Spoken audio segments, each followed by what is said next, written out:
Warriors for the Working Day by Peter Elstob. Book 1, First Light.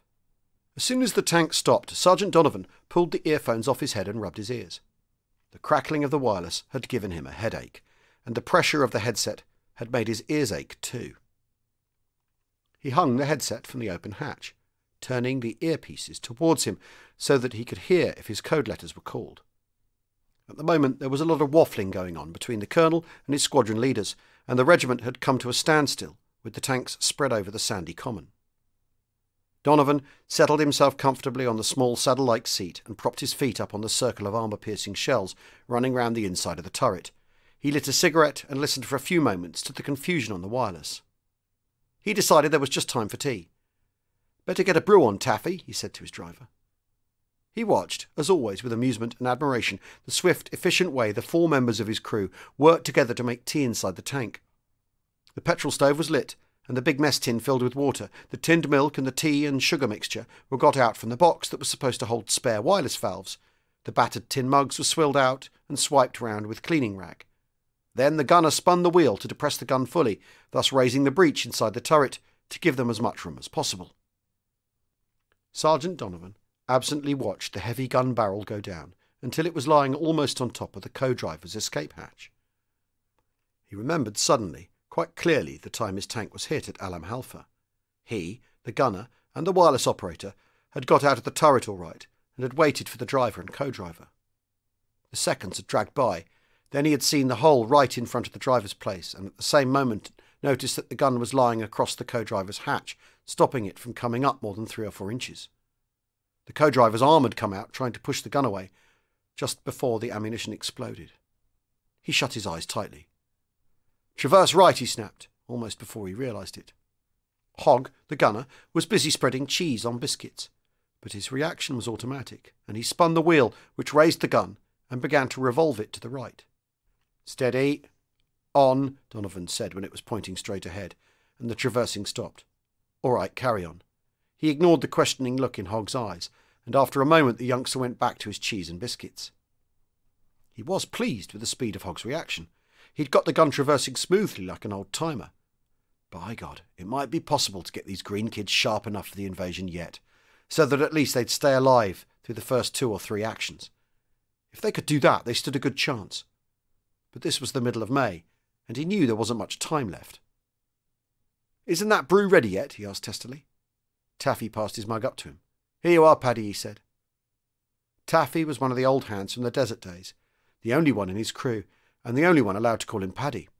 The other 3 were still too inexperienced to understand all that was implied by the old soldier's phrase, on parade, off parade, off parade, and Donovan didn't believe in rushing these things. "What about some burgoo?" said Taffy. Donovan gulped some of the hot, sweet liquid, warming his hands on the metal mug. "All right," he said. "Have a go at it if you like, but be ready to pack it up in a hurry if we have to move." Taffy set about instructing the others in the niceties of making burgoo, which consisted of a mass of army biscuits dissolved in tinned milk, slowly heated in a mess tin with treacle or plain sugar. Donovan scanned the country around him slowly and carefully with his field glasses, purely from habit. He knew that the Hussars, who had been the enemy on the day's scheme, were down on the Farnborough Road out of sight, waiting for the umpire's decision. As automatically as a sailor notices the wind and the weather, he picked out likely anti-tank gun positions and his best approach to the far ridge. The crew were arguing about the value of the French as allies. "You're bloody daft, mate, that's what you are. Off your rocker," said Geordie, the co-driver. He sat below next to Taffy and could only make his point to the others in the turret by twisting round and gesticulating from under their boots. "If they were so brave," he said, "why did they pack up so quickly in 1940 then?" Brooke, the wireless operator, started to reply. "They were betrayed by their leaders," Geordie jeered. "Betrayed by my Aunt Fanny," he said. "They was windy. That's what they was, windy. They seen a few jerry tanks, and they said, 'Ooh la la, we've had it,' and they scarpered off home." "Now wait a minute," Brooke protested. "What about the holding action they fought so we could get away at Dunkirk?" "What holding action? I never heard of no French fighting at Dunkirk." "Well, that, I suggest, is because you haven't read the authoritative reports," said Brooke, crushingly. Brooke, as a very new Lance Corporal, was going to have to drop that superior tone, Donovan decided. That sort of tone was always resented. But all in all, Donovan was not dissatisfied with any of his own tank crew, nor with any of the others in his troop of 4 tanks. Most of the men were untried, but they were keen, and there was a good leavening of experienced men like Taffy. Lieutenant Grimshaw, the troop officer, was a good, steady officer who would do more than his share and look after his men. He wasn't after medals or promotion, and he and Sergeant Donovan understood each other. "Don't blind us with science, Brookie boy," Geordie was cheering. "Put all them big words back." There was rather more annoyance in Geordie's voice than the argument warranted, and Donovan suspected it had something to do with Brooke's recent promotion to acting unpaid Lance Corporal. Donovan knew well that every soldier secretly hoped to find his own name in each new list of promotions. Geordie had done his basic training in the infantry, but had not been up to the required physical fitness. He had been sent to one of the new special training battalions for building up, and then to the tank corps, so he had had longer in the army than the other new lads. The wireless, which had been spluttering quietly in the background, cut into the talk with a call to all tanks. Donovan replied with a conventional phrase that acknowledged both that he was listening and that he could hear clearly.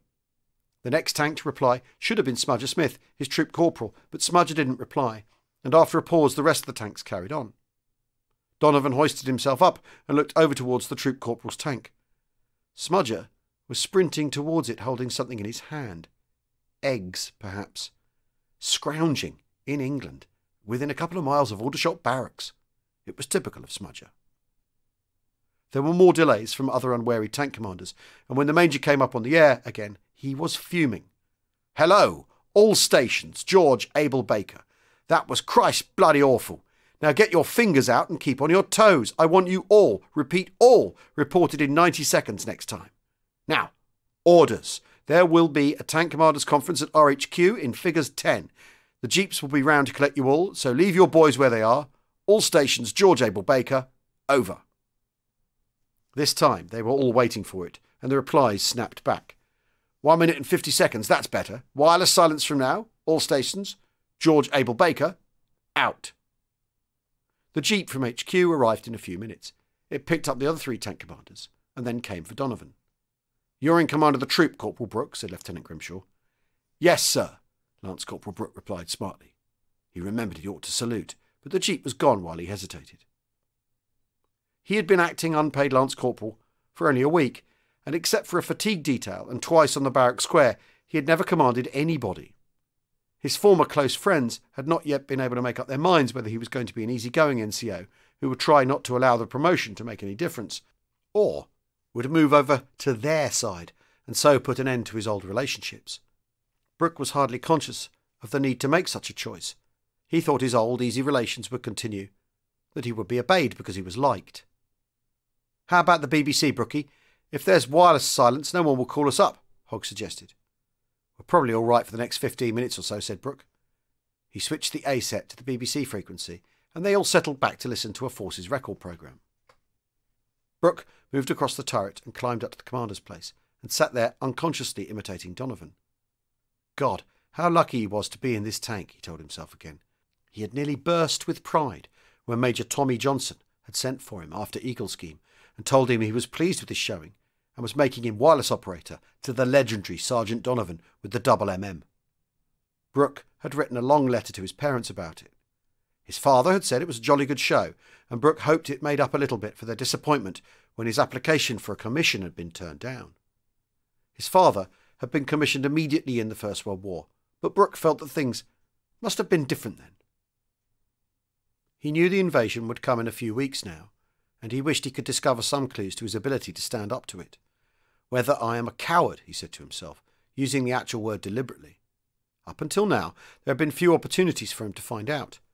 He remembered the fight during his last year at school, and how his fear had left him after the first punch on the nose, and how he had felt ill when it was all over. He wondered what would happen if he panicked completely. He couldn't get out of the tank without pushing Donovan out of the way, and that somehow didn't seem feasible. For a moment he pictured himself lying on the floor of the turret in sheer terror, unable to move, jamming the traverse, screaming. He pushed the scene away from him quickly. He pulled the earphones off his head. "I'm just going for a Jimmy Riddle. Take over, will you, Hogg?" He dropped off the tank and walked towards a clump of young silver birch. Hogg watched him go. The Lance Jack tape had gone to his head, Hogg thought bitterly.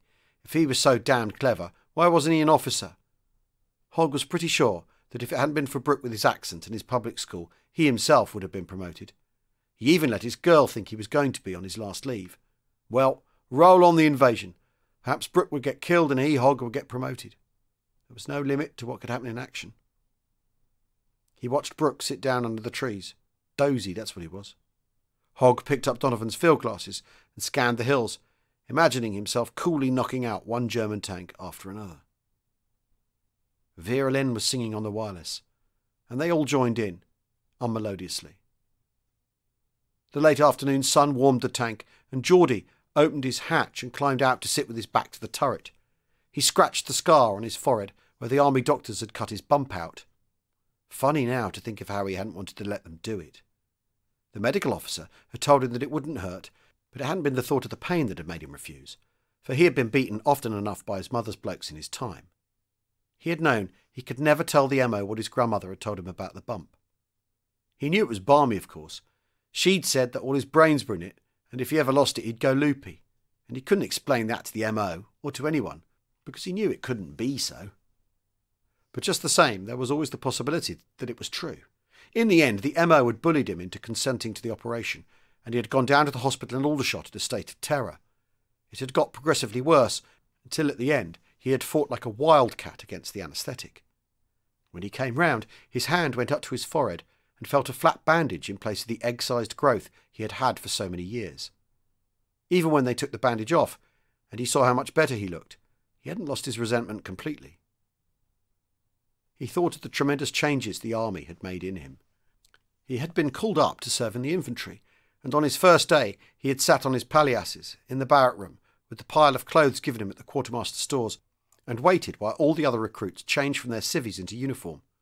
He tried to remember the name of the bloke in the bunk next to him who had disappeared in the first few weeks to become an officer. Well, it didn't matter, but if it had been one of the others, he would probably have gone ahead and changed.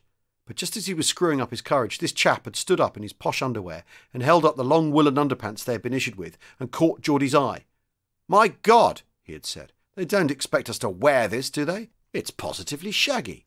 I'm not going to put it on. I shall tell them that I just can't wear wool next to the skin. It makes me scratch all day." He had smiled in what was obviously a friendly overture, but Geordie had known then that it was impossible to strip in front of him. He had sat there with a slow, dumb defiance, feeling a dread of what they would do to him for refusing to obey almost the first order.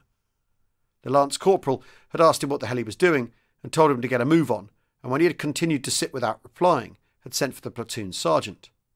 When Geordie had refused to answer him too, the sergeant had told him very quietly to pick up his kit and follow him. He had done so, convinced that he was going to be put in the guardroom.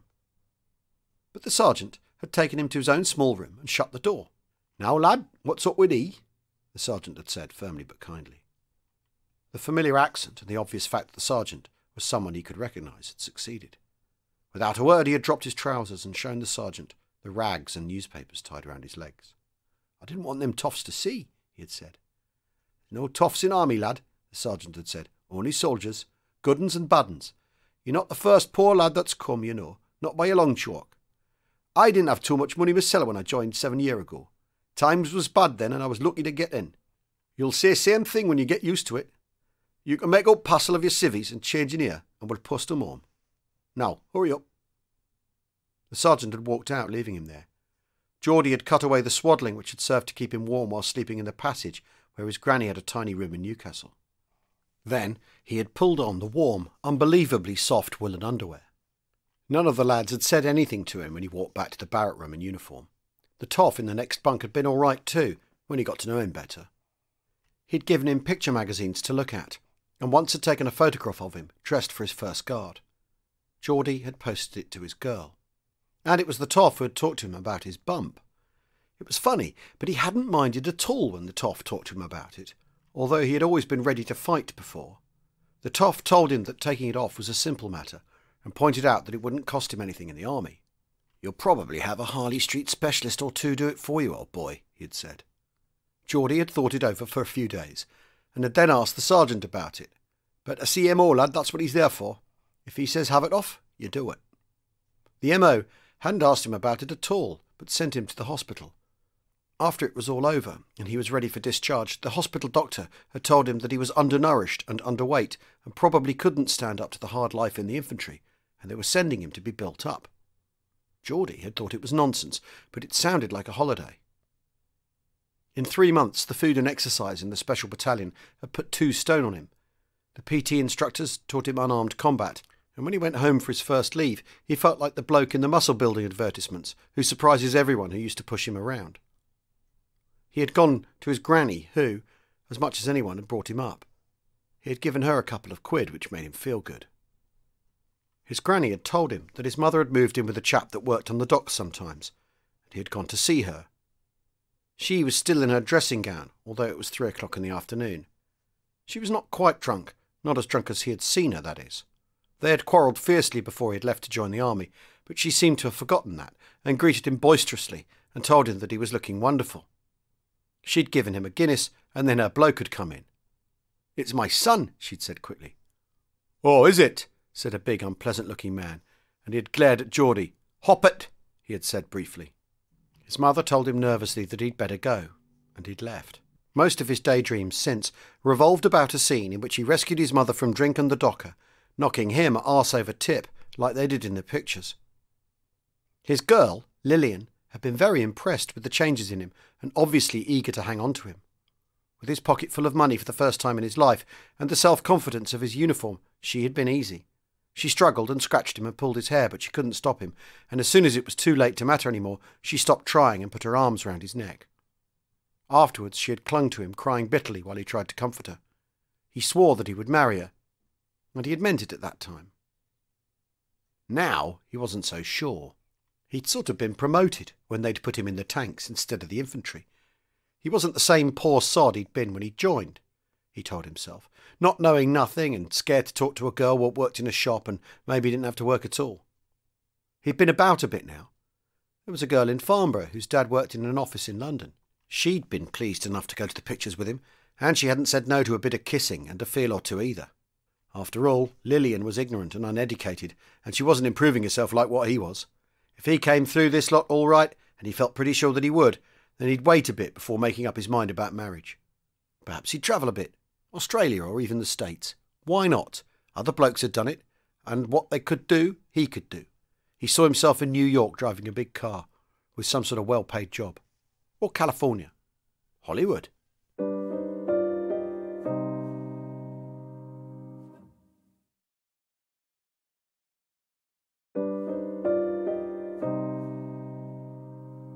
A shout from Sandy, the troop officer's wireless operator, warned the other tanks that they were being called. Hogg shouted for Brooke and then jumped into the turret and flicked over to the regimental frequency. "Sugar egg ball baker, over." The Major's operator had obviously asked for a reception report before he passed any message in order to give them all an opportunity to get on frequency. Brooke clambered up on the turret in time to answer, and when all tanks were netted in, the order came. "Bring all your boys down here. Over. Wilco, out." Brooke felt tremendously excited at the prospect of leading 4 tanks down the road and over to the rest of the regiment. "OK, pack up, lads," he said. Unconsciously, he was imitating Sergeant Donovan's voice, and the others grinned. "We've got to go down and join the rest. Get everything cleared up and put away, and let's get weaving. Geordie, get the mess tins and primers cleaned up." "It's not my turn," said Geordie sourly. "Whose turn is it, then?" As soon as he had said it, Brooke realised that that was a mistake. "Yours," said Geordie. Hogg giggled. "Well, do it anyway." Brooke tried to make his voice sound stern. "Be set for control," he shouted to the other tanks, and the wireless operators nodded to show that they understood. He switched over to the special B set, which had a range of only 1,000 yards and was used for a few tanks in close contact with each other. Geordie was sitting undisturbed in his co-driver's seat, and Brooke saw he wasn't going to obey the order. "Geordie." Geordie looked up at him. "Get out and get those things, do you hear?" "I got a name for Lance Jucks to call me by," Geordie said. "My friends call me Geordie." "Here, I'll get the beggars," said Taffy in disgust. He started to climb out of the driver's seat. Brooke stopped him. "No, you won't. Get back in the tank." Taffy looked at him for a moment, then got back. "All right, Brunch. I'm giving you an order. Get out of the tank." "Trooper Brunch," Geordie muttered. But he got out of the tank. "March round to the back of the tank and pick up the mess tins and the primers." Geordie slouched round and picked them up. "Scrape out the mess tin with a spoon." Geordie stroked the caked biscuit mess once or twice. "Stow them on the back and get back into your seat." Geordie pushed the two things under the tank sheet and got back into his seat, with a triumphant leer at Taffy and Hogg. "I'm putting you on a charge," Brooke said. "Advance, Taffy." "I did it, didn't I?" Geordie grumbled. "You can't put me on a fizzer." In a few minutes they came up to the rest of the tanks. The Sergeant Major waved them to the back of the queue and came over to them. "Smart bit of work, that," said the Sergeant Major approvingly to Brooke.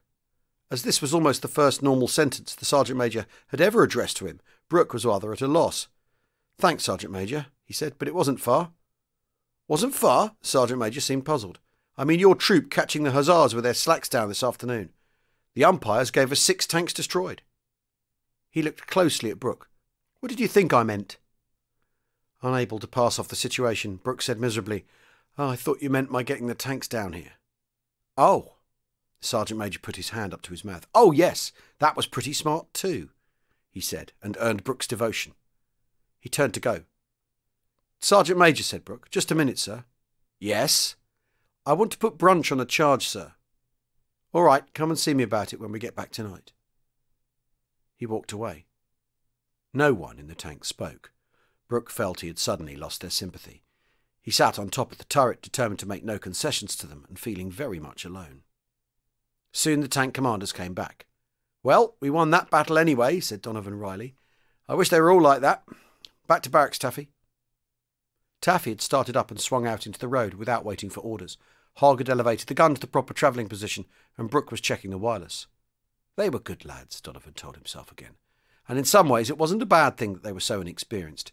If he'd had a whole crew of veterans, they'd have indulged in time-honoured pessimistic forecasts about the coming invasion.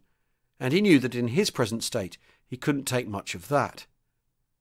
As it was, there was an unspoken understanding between him and Taffy to let them keep some of their illusions of invulnerability for a while. The youngsters had absolute faith in Sergeant Donovan because of his 2 military medals. They were not to know that when you get the 2nd MM, you were nearly always past your best, on the slope that led to the condition called bomb-happy. Donovan had often been frightened, as had very nearly everyone he'd known, certainly all the best ones. At first his control had been exceptionally good, and he'd never brought the fear back with him when they pulled out. He'd probably earned his first MM as much as most earned them. He'd certainly been very pleased to get it, and for a little while had had dreams of a VC, but that had soon worn off. After 3 years of tank warfare, he was still a first-rate tank commander, but it had become the automatic response of his training and experience. He found that now he was thinking more and more of staying alive, with the growing conviction that he wasn't going to. He was no longer able to leave his fear up at the sharp end, but took it back with him to keep him awake in his tent at night. In North Africa, Rommel's surrender had come none too soon for him. He knew he wouldn't have lasted much longer. They'd made him a troop sergeant, and while the regiment was waiting for orders outside Tunis, the other MM had come along. He had been surprised, but it wasn't the first time a decoration had been given for no specific cause, and no one seemed to begrudge him it. He had allowed himself to boast a little to his wife when he wrote to her about it. He had felt ashamed, and told her the truth in a second letter, that he didn't know why he had got it, and a number of the lads deserved it at least as much. But of course she had believed his first letter, and had thought the second one was only his trying to be modest. Oh well, if it made her happy to think he was a hero, it didn't do any harm. Then, to his relief, the regiment had been ordered home. They had thought it was a reward for their desert record and their casualties, but soon discovered it was for the invasion. In England, a lot of the battle-experienced tank crews were sent to untried regiments to stiffen them, and had been replaced by youngsters from the training battalions, like Brooke and Hogg and Geordie. It amused Donovan to realise that Brooke and Hogg and Geordie had been only 13 or 14 years old when it all began, still in school, when it had looked as though the ITIs were going to get right through to Cairo. The youngsters lapped up everything they were told. They took his and the other senior NCO's word as gospel. They were eager to believe that everything they had been forced to learn at the training battalion was nonsense, and in this they had been indulged a bit, out of the fighting soldiers' contempt for the non-combatant instructors. It was true that along with their valuable training they had been told some arrant nonsense out of the book. They had been taught that tanks went into battle with hatches closed down and the commander peering through the periscope as though he were in a submarine. They had thought that crews wore their steel helmets inside the turret and that tanks exchanged shots like boxing blows. They had thought that the Bren gun on the turret was for shooting down dive bombers, and they'd even been told how to do it. They had been taught tank warfare on the assumption that a 30-ton tank could creep up unseen to the enemy. All these things they unlearned gladly. Now they knew that a tank with hatches closed was like a blind monster at the mercy of a fast, sharp-eyed enemy, and that dangerous as it was for the commander to keep his head out, it was not so dangerous as shutting himself in. They realised that if anything pierced their armour, their steel helmets would not be of much use to them, that when a tank was hit by an armour-piercing shell, those who were still alive and able to move got out fast before the next one hit it. The whole thing was as unlike a boxing match as it could be, because in a tank battle, the first hit was the winning one.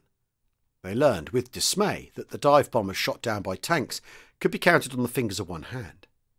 After a few weeks, they had lost a lot of their over-optimism, but had gained in its place a tremendous confidence in their experienced tank commanders. When they got back to barracks, Brooke went immediately to find the Sergeant Major. "Oh yes, Corporal Brooke. Now, what happened with Brunch?" Brooke told him. The Sergeant Major rubbed his chin. "You did quite right," he said. "Every junior NCO has to make a stand sooner or later. But the good ones don't have to do it more than once or twice. In other words, you shouldn't get obeyed just because they're afraid you'll put them on a charge. Now, Brunch is a difficult man, but basically he's all right. How would it be if I was to have a talk with him and we were to forget about the charge this time?"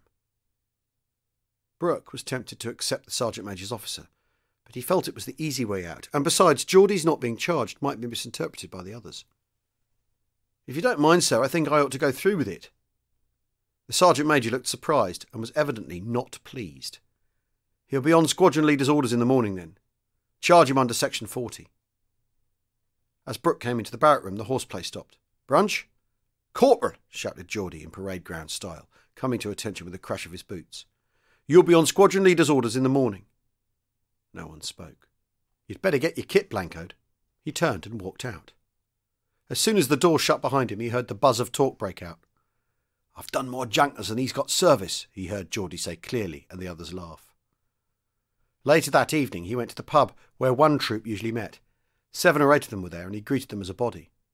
No one replied to him. He bought his pint of beer and went over to the dartboard where Hogg and Sandy, the troop officer's operator, were playing. He picked up the chalk and stood by the score slate. "I'll take chalks," he said.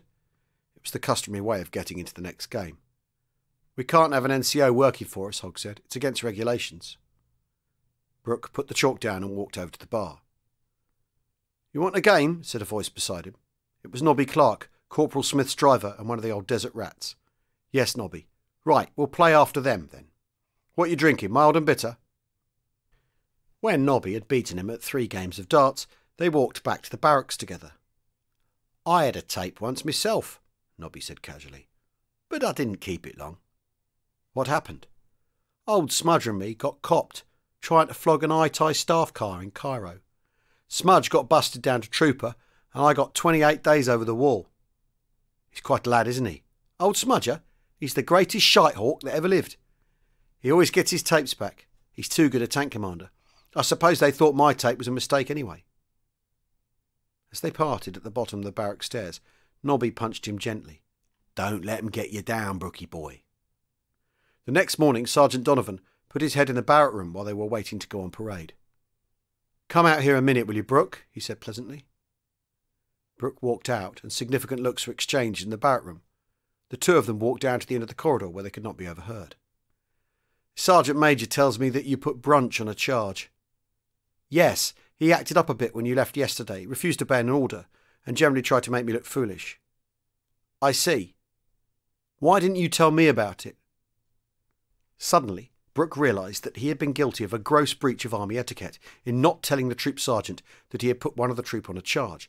He felt himself blushing deeply. "I'm awfully sorry, Sergeant. I can't think how it happened. I just forgot." "Forgot?"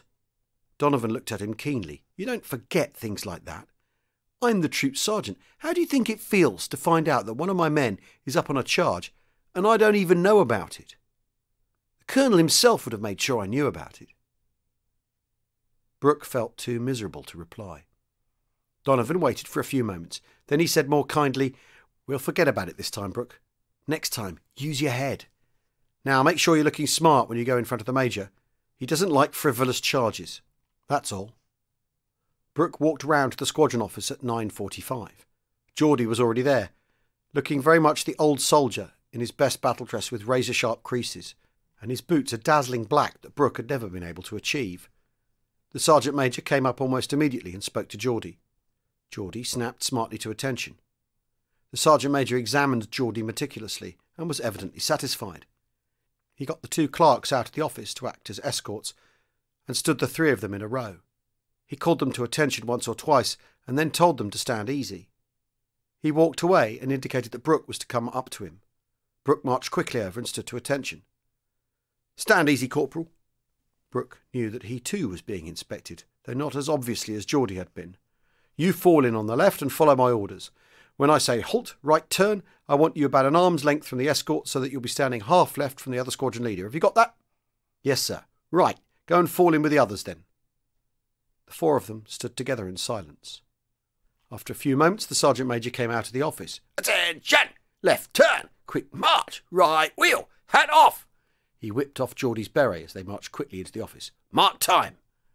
The four soldiers marked time in front of the squadron leader's desk, raising their knees grotesquely high. "Halt! Right turn!" They were now in a row facing the desk, with Geordie directly opposite the squadron leader and Brooke at one side.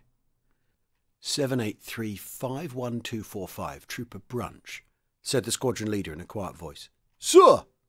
"You are charged that whilst on active service you did behave in a manner prejudicial to the maintenance of good order and discipline, in that you did 1. Refuse to obey an order given to you by a superior officer until it had been repeated 3 times, and 2.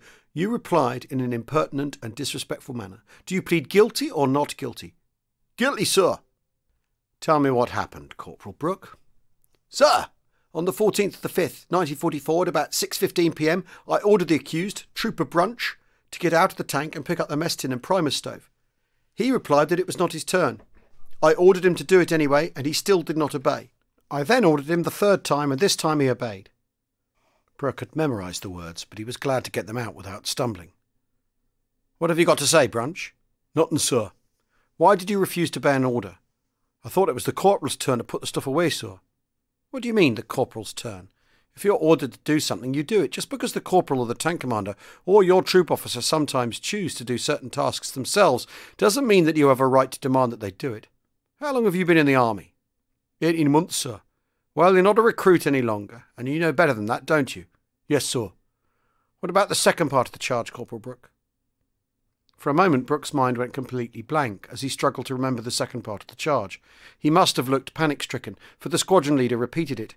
Brooke tried to remember what Geordie had said that seemed impertinent and disrespectful, but he could remember nothing. "Well, Corporal?" The squadron leader sounded annoyed. "What did he say?" "I don't remember, sir." "You don't remember?" There was silence in the room for some seconds. "Do you want to withdraw that part of the charge, then?" "I think I'd better, sir." "All right. Now, you, Brunch, you have admitted to refusing to obey an order, which is one of the most serious crimes you can be charged with, and one that can get you a court-martial. I don't care what you think about the order, nor who gives it to you. You will obey it, immediately, without argument and without lip. If, after you have obeyed it, you have any complaint, you know what the proper channels are for making it. As you did obey the order in the end, and because I haven't had any trouble with you before, I will this time take a lenient view. But if I ever get you up before me again on this sort of charge, I'll see that you find out just how unpleasant a place the army can be. Reprimanded. March him out, Sergeant Major.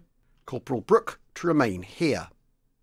Brooke remained standing at attention while the Sergeant Major roared out the commands that took them outside. He heard, "Hat on! Dismiss!" Then the Sergeant Major came back. "Stand at ease, Corporal," said the squadron leader. "Now, you got exceptionally high marks on your Carter course, and I had hopes that you might prove to be one of my more responsible NCOs in time. But this demonstration has made me wonder if I'm wrong. In this squadron, putting a man on a charge is a serious thing, and I do not expect my NCOs, even the most junior, to use it to lend weight to their authority except in the most necessary circumstances. I expect you to handle men so that it is almost never necessary to put them on a charge. Do you understand?" "Yes, sir." "All right, you may go." Brooke marched out into the air and drew a deep breath. He tried to think where he had gone wrong, but it seemed that what had happened had proceeded inevitably from the circumstances. He realised that he had expected obedience founded on something personal, and that the essence of the system was that it must be impersonal. He knew now that he had to choose, either to keep his rank or to be one of the boys. But then he knew that for him there was no choice. It was going to be mean that his life in the army would be much lonelier, but there could be no question of his refusing to accept responsibility.